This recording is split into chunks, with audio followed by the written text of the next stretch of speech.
Could you talk a little bit about why you have such a great representation of Native women and how their stories really shape your larger story? Well, I like your emphasis on right, the importance of Native history, and all three of the women I write about 100% would have shared that opinion. They all write history to a certain extent, all three of them.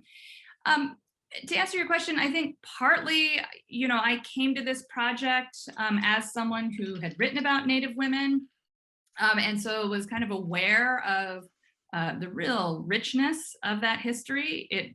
We sort of often hear, oh, there's not sources, it's too hard to write. I think maybe that's a slightly older narrative, but I knew that there were lots of things out there. I had encountered two of the women in the first book, Gertrude Bonnen and Marie Baldwin, but people didn't really talk about them as suffragists. People have written some incredible work about Gertrude Bonnen's activism in a variety of ways, right? She's a famous author who writes stories that are quite critical of federal Indian policy. She's in the Society of American Indians. Actually, all three of the women are. And people had written quite a bit about her decades-long activism, but rarely about her as a suffragist. And I had actually initially thought, well, I'm not going to write about her. We know so much about her. But it turned out we didn't really know as much about those moments where she's advocating for the right to vote, where she's engaging with white suffragists in some pretty major moments. Can And you then, as I just give said, us an example of, one of those sure, moments? sure. So, I mean, this might be jumping the gun on your questions, but one of the things about Native women is 1920 doesn't necessarily, the 19th Amendment in 1920 doesn't necessarily enfranchise Native women.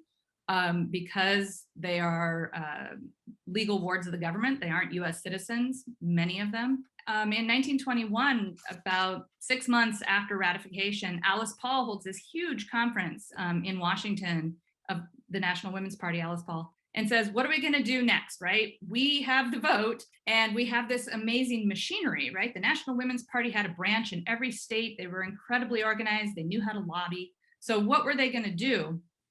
And she invites women from like every progressive era organization you can think of to come kind of pitch to her. And Gertrude Bonnen's one of those women. And she gets on the stage and she says, the fight isn't over, right? Native women and Native men don't have the right to vote. And so she asks those women to keep fighting for the enfranchisement of all women.